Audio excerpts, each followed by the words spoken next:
One of the most important skills that anyone can acquire today, a skill that is needed by more than 100 million Americans, is the ability to drive a car safely. According to leading safety authorities, improper driving is a contributing factor in about 80% of traffic accidents.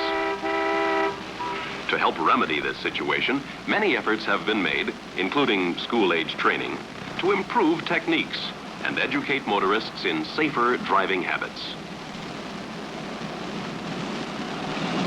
But a nationally known safe driving expert, Harold L. Smith, who teaches teachers, decided that what was needed was a simple driving system founded on a few logical rules that the driver could remember easily and could apply almost automatically in all driving situations. Drawing on his long experience, Smith developed, tested, and perfected his rules. They became a truly basic approach to the problem. He realized that two things are of paramount importance to drivers: space for the car and visibility for the driver. What he had developed was a 5-step formula to create a space cushion he could keep with him wherever he drove, and to acquire and maintain visibility at all times. Here are his 5 rules. Aim high in steering. Get the big picture. Keep your eyes moving. Leave yourself an out. Make sure they see you. Now, with these rules, any driver can greatly improve his driving skill. It is estimated that the average motorist is only half as good a driver as he could be.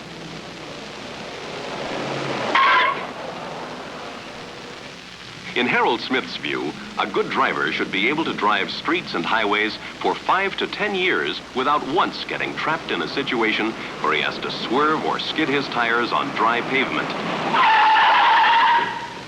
to avoid an accident. To take up the rules one at a time, the first is aim high in steering.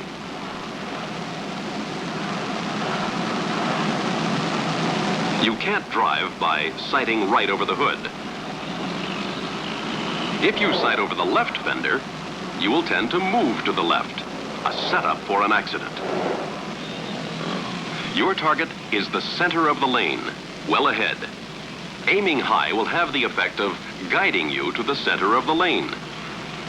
The object is to get through traffic safely. Aiming high is the best approach. You must automatically reduce your speed when visibility is poor because of bad weather, and you must look lower to find your steering path. And at night, you must drive even slower because you see only the spray of your headlights, and you are forced to use low-aim steering. Aiming high is imperative in following rule number 2. Get the big picture. The big picture is sidewalk to sidewalk wide and a block deep. Now, what's happening up there? The truck will probably stay in his lane. This car, will he cut in front of us?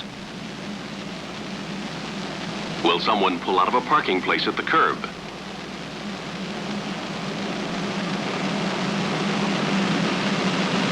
The red car wants to move into our traffic flow. We're all clear on the right. No hazards over there. We must be aware of the long line of left turners. Our big picture seeing keeps us informed and safe.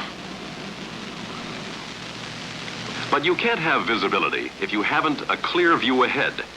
If you follow a truck, your only clue as to what is coming up are his brake lights.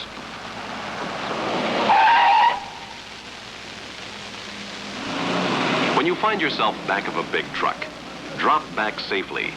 If he's going slowly enough so you can pass, check your mirrors and get around him.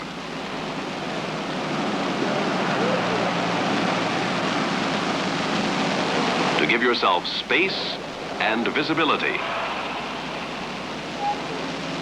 Rule number 3 is keep your eyes moving. Scanning the road continuously gives you what amounts to a widescreen view of the situation ahead.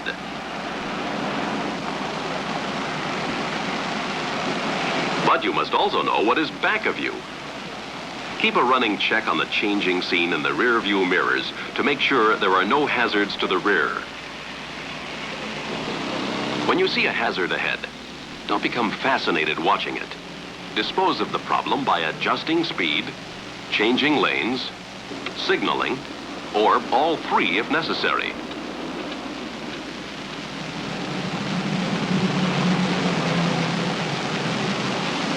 These three seeing habits of the Smith system are keys to getting and keeping space and visibility. As you drive along, it must be automatic for you to know where to go if someone else does something unexpected. Leave yourself an out. Your space cushion should travel with you wherever you go.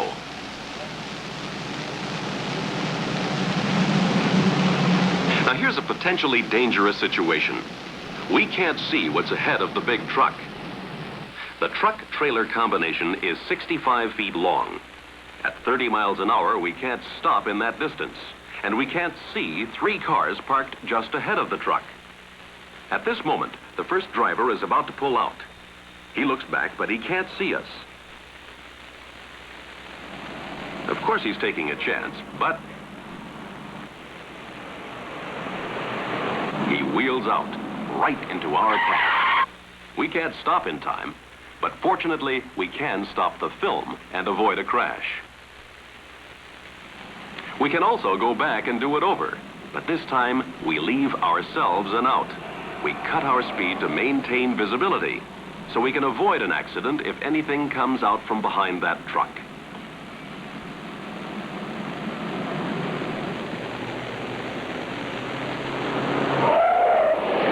Both drivers were going too fast because neither could see the other until it was almost too late. Most collisions result from mistakes by drivers. Leave yourself an out and reduce your chances of having an accident. Rule number 5 is this: make sure they see you. How can you be sure other drivers and pedestrians see you?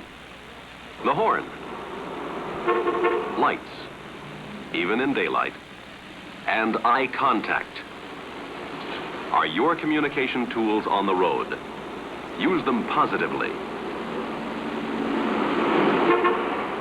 This way, the other person knows you are there and has a good idea of your intentions. Make sure they see you.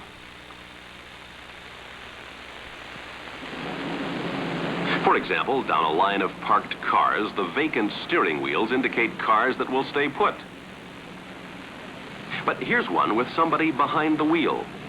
What's he going to do? A tap on the horn will tell him you are there. Sometimes drivers don't check traffic to the rear. We sound the horn lightly, and we get eye-to-eye contact. Harold Smith says the horn is too often used simply to express alarm or deliver an angry blast. Eye contact is your best indication that the other person will act in a reasonably predictable way.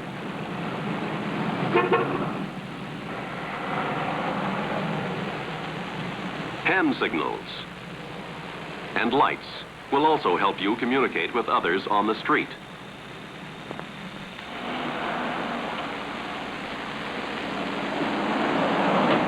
But perhaps the best way to observe how this 5-point program can be put into action is to ride with Harold Smith himself and listen to his comments as he drives.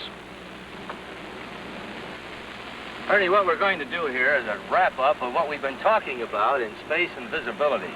These are the two basic ingredients for all automobile operations on any given trip, from point A to point B. I'm going to attempt to demonstrate for you what it looks like to plant this vehicle voluntarily into the traffic stream with lots of space and lots of visibility around my vehicle most of the time. I'll be talking and telling you what I'm doing and where I'm looking and why I'm doing what I'm doing with the vehicle at any given moment. For instance, right now I'm looking a whole block and a half down the roadway, and as you can see, we have a beautiful space in front of us. We've got a beautiful space over here, and we're enjoying right now a 3-car length lead on the car behind us. Way up front, things are still looking very, very good, and right now we're running at the speed of traffic. Now, of course, there's nothing wrong with driving in the right-hand lane next to these parked cars, but you must be aware of the fact that people do occasionally open doors and move these cars in and out of parking places. So when you're driving in the right-hand lane, you have to be aware of these people. We scan the steering wheels of these parked cars looking for people. I gave this lad a friendly tap of the horn. He looked up and smiled. Just wanted him to let him know we were there so he wouldn't step back dangerously into our path. There's a lady sitting in the car right here. We'll give her a friendly tap of the horn and ask her not to open the door. Now, I didn't have to ride in the right lane all that time. My left lane was wide open. I could have been riding out here and not have had to worry about all those horn taps. But people will ask me occasionally, do I advocate that they always drive in the left-hand lane? And of course not. I advocate that they drive wherever they feel comfortable, but always apply the principle of space and visibility and, of course, communication with other people. In the background up here, now becoming the foreground, we have a stale green light. We are approaching now and just past the point of no return. You mean by a stale light that's been on for a while? It's been green for some time. A stale green light is a green light that was green when I first saw it. So I must assume that it could go against me at any time. It's a defensive outlook. Right. Fellow up here is trolling for a parking place, or he's trolling for some address, not paying too much attention to his driving. Gave him a friendly tap of the horn just to let him know we're about to move into his blind spot. Moving along at the speed of traffic. Got a beautiful space up front. Got a red light in the background. Driver at right angles is looking at us. That's the eye contact we refer to. And all is clear all around us. We have a bad situation up front because that big billboard, and that billboard, I mean that truck, any big vehicle, large displacement vehicle, that blocks your forward view, we refer to affectionately as a billboard. And you can't see through them, around them, under them, or over them. So they usually are hiding something that you have to slow down to see. Have to stop for this one, that's quite obvious. Now, after this vehicle up ahead starts to move, I'm going to sit here with my foot on the brake and mentally count to 3 before we put this vehicle in motion. The object here is to get an immediate, instant space cushion so that I can take my eyes off this fellow and look way up the block. The only way that you can consistently get a big picture. Keep your eyes running 8 to 12 seconds. That's a block down the roadway. Leading your vehicle at 30 miles an hour is to be a minimum 6 car lengths away from the nearest vehicle in front. You won't have to concentrate on that car. You can have that peripheral I always engine like to say that I can comfortably take my eyes off of it. I mean, it feels good in the pit of my stomach even when I'm not watching it. Now, Ernie, we've covered a lot of the points and the situations you encounter on this kind of a street. In a few minutes, I'd like to take you out on the freeway, and I'd like to show you how we apply the same principles of the Smith system out where traffic conditions are somewhat different. We don't have parked cars, cross-street signal lights, but we do have entrance and exit ramps, and we have much higher speed to encounter. Now I'm going to enter the freeway up here, Ernie, and I expect that we're going to encounter a little different situation than we've had back on those surface streets. On this particular entrance ramp, we don't get any preview whatsoever. It's all blind. It's all blind. I can't see a thing until we get up on the level of the freeway itself. How we can blend in up here can only be determined when we get there. But I'm assuming the engineers have given us an acceleration ramp. It isn't very long. I can see that right now. However, we've got a beautiful spot here to fall into. I'm going to pull right up to the speed of traffic, and we're going to move right on out just as smooth as silk. Now, you can notice up there we have a great big cluster of traffic, and we're not going to catch that cluster at all. We're just going to leave those people where they are. I'm going to get up to their speed, but I'm going to stay back here. By running their speed back here, I keep a lot of people back here from passing us. You can't help it. If a Charger once in a while, like this little hot dog, wants to go by in a sports car, But by and large, most people run along about the same speed. I like to drive the speed of traffic. It isn't always exactly at the speed limit. Sometimes it's a few miles per hour under. But nevertheless, if you're driving at the speed with most other cars, you have to make the least number of adjustments to keep your space and visibility.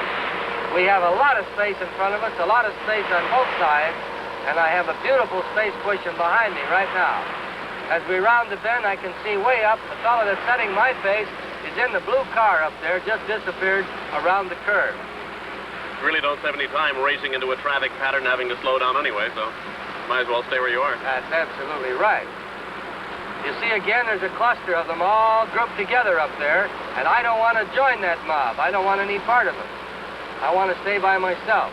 Got space here, space there, a lot of space in front, and a beautiful cushion behind us.